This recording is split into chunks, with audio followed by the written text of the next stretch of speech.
y'all. And so they was like, no, we need something else to go off of. And so then I thought about it. I said, but at the time, it wasn't in my spirit to do it, right? And so then I was just like, I had to do it when I was ready. So February came, and I was sitting there talking to a friend. She said, Tyra, you know what? It's time. And I said, no, it's time because you say it's time. I need to know when God tells me it's time to do it. So as I was sitting there, I said, okay, God is telling me it's time to get this journal. So I decided to do Live Anger Free, right? The acronym is LAUGH. We laugh about everything, right?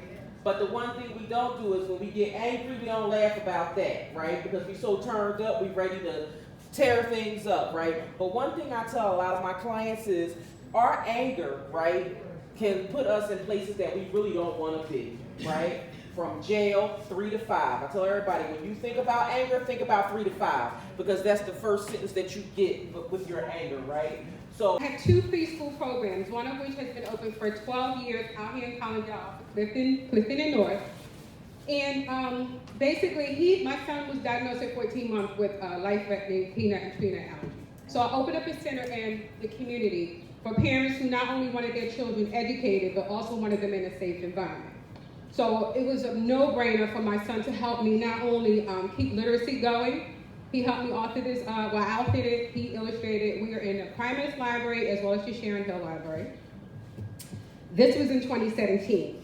2019, I did my dissertation on parental perceptions in caring for preschoolers with diagnosed food allergies at St. Joe's University, where I lived for 4 years. That book is published, obviously it's on ProQuest. I'm going to take some excerpts from that book, and that's one is going to also be published. So that would be, that's my second book. The third one is The New Next. It is 18 female entrepreneurs, leadership.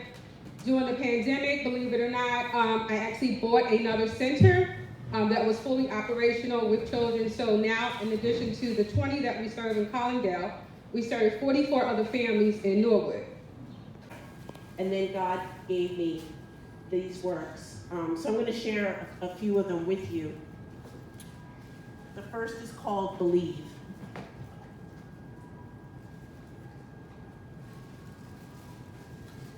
I have seen visions manifest, intense high-definition dreams channeling a steady stream of slight vibrations to my spirit.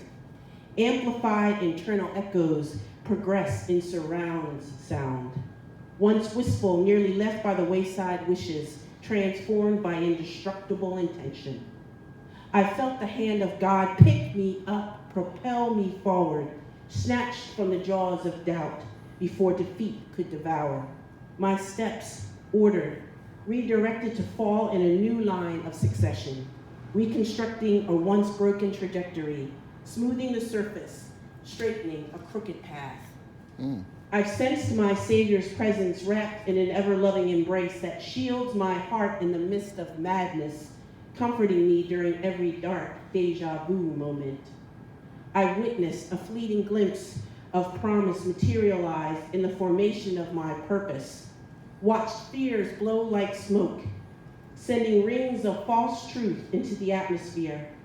When I surrendered, self-imposed obstacles laid down any barrier to trust, resisting every attempt to steal, kill, and destroy my future, and silenced face inner critic, awakening my fiercest warrior who rises, emboldened by fresh courage to believe.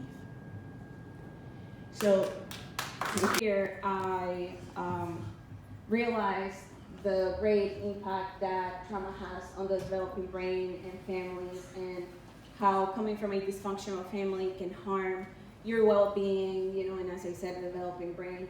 Now Lavon, we worked at several high schools and schools throughout the area of Philadelphia, and you see how that trauma has been passed on generations to generations.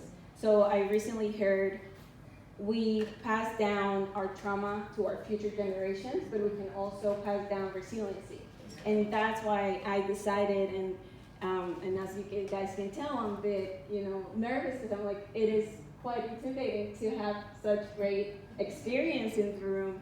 But I'm really committed to educating parents in the Latino community and Brown communities to let him know you have the right to heal. It is possible. There is hope. It might be the hardest thing you do in your life, because as you guys know, experiencing trauma, it's not an easy task. You have to uncover a lot of feelings and emotions, and oftentimes experiencing and feeling. This book was something that that God had put on my heart. I can remember. How many of you are here, just any of y'all worried about anything in your life? Are you worried about something? Look at this. Look at this. You're worried about something, right? And I had so many things I'm worried about. My kids, my finances, my family, everything around me. I was so worried about it. Investments that I was making, I was worried about it, right? And I reminded myself I was praying, I was fasting, I was praying, and nothing seemed to happen. Nothing, I was still worrying. And the Lord had to speak to me and said, Maurice, you can't have faith and worry at the same time. I said, what? You can't be worried and say you have faith at the same time. And it hit me like a ton of bricks. We normalize worry. In order to show people that we care about them and things that's important in our lives, we are taught, passed down trauma, we are taught we have to worry about it. In order for me to show you I love you, I gotta worry about you, right? Wrong way of thinking, wrong mentality. So I found that I wrote this book. God gave it to me, Worry Less. And in this book, I believe that there are tools for each of us to defeat worry in our life. A mother to her children. Life can't be all your hopes and dreams, not always blissful beginnings and endings. Life is a continuous stream of disappointments and victories, unfolding, making themselves known to you with slight surprises. Like a winding road full of new twists and bends, life is not what you expect. So sit back and enjoy the ride, but plan for the future. Let all the shimmering illusions fade away and get your heart right with God. Because life ain't that long. While you are busy living, you'll be old and gray, wondering where the years have gone. Shimmering illusions fading away. Life can't be all your hopes and dreams. I'm sorry, I'm nervous. So go after what you really need. Don't make your heart hard and broken. Please don't follow in these footsteps of mine. I want life to be as kind to you as I could possibly make it be. Let God be your guide and friend. He will walk beside you, and sometimes he will carry you through the pains of this world. When your night grows dark and you can't envision tomorrow, when you have lost all sight of your hopes and dreams, then you can follow him and lean on me. I was always inspired by authors, and I always thought it was a cool thing to do. My mom, just a little bit like LaVon said in my bio, my mom had me when she was 18. She was born and raised in North Philly. She was able to, graduate high school, walk down the aisle, was still pregnant with me about 4 months. And I pretty much grew up with my mom. So I went through everything with her getting her first apartment, us trying to figure out just how to survive, her changing careers, pretty much just anything. We were just tight. It was just us for a long time, probably about 10 years before she had my younger sister. And everything that I've seen her do, and she's getting her doctorate now at 46. So everything that I've seen her do has been an inspiration to me. A lot of people where I come from at 28 can't sit here and say that they have a license or have a master's degree. So I want to be able to be that for other people. So I wrote the book for the unguided 20-something-year-old. In this book, it covers a bunch of topics, everything that a 20-something-year-old or anyone emerging into the 20s, 18, 19, that will be going through. So I just want to kind of go over some of the bullets on the back that it covers. So some of the things that I talk about is multiple streams of income, tips that will help you with making additional income. That's something that I wish I knew about when I was in college. Identifying your purpose so that you can be in alignment with every decision you make in your life. Everything that I've done in my 20s up until now has been because I was in alignment. Preparing professionally after college and how utilizing your network is connected to your net worth. LaVon is somebody that's in my network. I met him probably about 2018 when I was on a journey trying to figure out if I was going to start a nonprofit or not, different things like that. So definitely glad that we connected. Setting boundaries, which will support you to have healthy relationships with others and yourself.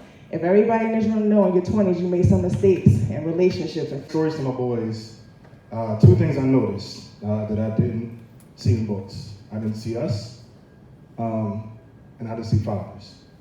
And what I wanted to do was just create something for dads to experience with their children. And from that, it kind of just sparked a desire to continue to make stories for families to enjoy with each other. I grew up in a single family home, just myself and my mom. And one thing I wanted to do as a father was experience those moments with my children if I ever had it. And I have them, so I had the moment to share with these children awesome stories and fun times. And when I get these moments, and I don't have anything that looks like us, I felt like something was missing.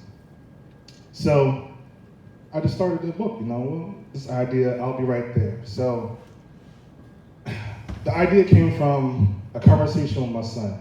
And one thing I had to learn as a man was how to be vulnerable in front of my son.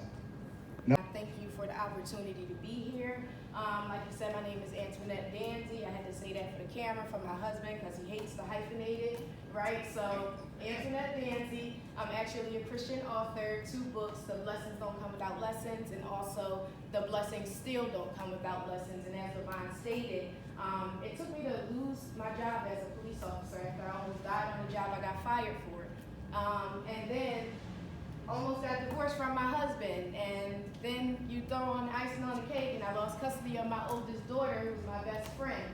And so it was literally die or cling on to Jesus. I was near death, my sinful self, I was a hot mess. But these scriptures, these writings, these poems, it's been in me for over 20 years. But once I hit rock bottom, it just birthed, and it literally happened with the pandemic. I had no more fight left, I had no more run left, and so I just started, seminary school, and I just went from there. And so, hiding behind opportunities, questioning God, asking him, why me? That was my mantra. God, why me? I didn't understand the crosses he gave me to bear. And so, like many of you, I too have had those experiences that robbed me of my confidence and really caused me to really fall to my knees. And so my book, Manifesting Her, the 7 strategies to redefine your identity after trauma, build your confidence, and cultivate self-love is really grounded in my life experience. See, God is funny, he has jokes, right? He gives you some life experiences, right? But he also provides you with access to get educated. Yeah. So my education plus my life experience is wrapped up in this book. And so I was once married. In the marriage became abusive. In that marriage, I contracted HIV. Then 4 years later, fell sick with stage 2 cancer. Depression, yep. Thoughts of suicide, that was me. Didn't know how I was going to get through. Couldn't see the light at the end of the tunnel. God, why me? Why do I have to go through all of this, right? So therapy, I'm a therapist, I had to seek help for myself, right? And many of us sometimes are ashamed of our experiences, so you suffer in silence. That was my story, right? Many of us talked about the trauma we've experienced. And many of us are born into intergenerational trauma and don't realize how it's even showing up in our lives as adults. And then as adults, we experience more trauma, right? This is what this book is about. So Manifesting Her is just that, right? Many of us, ladies and men, manifesting him, we all have a version of ourselves. And they're from different parts of the United States, and also somebody from Indonesia. And our first call together, God was all in there. It was purpose. God had his way in that phone call, and so we knew that the right people were going to be part of this book. And through our various stories, you get to see people who have come through different traumas in their lives, whether it be divorce, whether it be childhood abuse, whether it be my parents weren't there, whether it's the D in dysfunction. Well, that's not the name of their book, but that's one of the books I'm gonna write one day. But dysfunctional relationships, mental health, sexual trauma, all of that is in this book. And so my chapter is titled I Am. And so basically it comes from an I Am statement. It took for 20, almost 30 years I sat in darkness. Depression is what I call the darkness. So anyone that knows me would not know that I was depressed. Because I got up every day, I put on my clothes and I put on my mask. Sometimes it was layered masks. And so you didn't know that when I come home, I'm just home. I'm not really going nowhere. I'm telling you I don't got nothing to do, but I'm sitting in the house. I got all these things to do, but I'm really just sitting in the house. Or I'm crying in my room. My children didn't even know that I was depressed because I still showed up for them. I still was at all the games or all the events. I was still that mother, you have a problem, I'm standing there. But I was depressed. I was in darkness. And I didn't know how to get out of that. It took really and I don't want to tell my whole story in the book, in my chapter in this book, but in this chapter, my chapter is about forgiveness. And so I talk about forgiving my ex-husband, I talk about forgiving my mother, and I talk about forgiving the people who hurt me when I was in the military. And that's where my sexual trauma came from. So many of my family and friends don't even know that story. And I'm not deeply into it in this book, but I do talk about how I was able to forgive them. And that forgiveness is not for them. It was for them. Brothers over here talked about the edits, okay? Sleepless nights, that's a real thing. Y'all agree with me? It's not easy being an author. And I have a newfound appreciation for reading after being an author myself, because I know what I poured into my book. And thank you all for doing the same. But as Brother Lamont referenced, my name is Ms. Henry. I'm the CEO and founder of Nose No Face Mental Health and Wellness Counseling and Consulting Company, where we assist millennials between the ages of 21 and 38 with developing insight into that which is holding them back, gaining clarity on career goals, and transitioning into their purpose. The reason why I started my business was because my mother and I dealt with a tragic loss of my brother, Franklin Cummins, and we just celebrated his birthday on April. And so in that, like many of you referenced, you experience a place of darkness. And for me, I was operating on autopilot. Straight numb, okay? In relationships, autopilot, going to work on autopilot, graduating, finishing grad school on autopilot. I was not present with myself.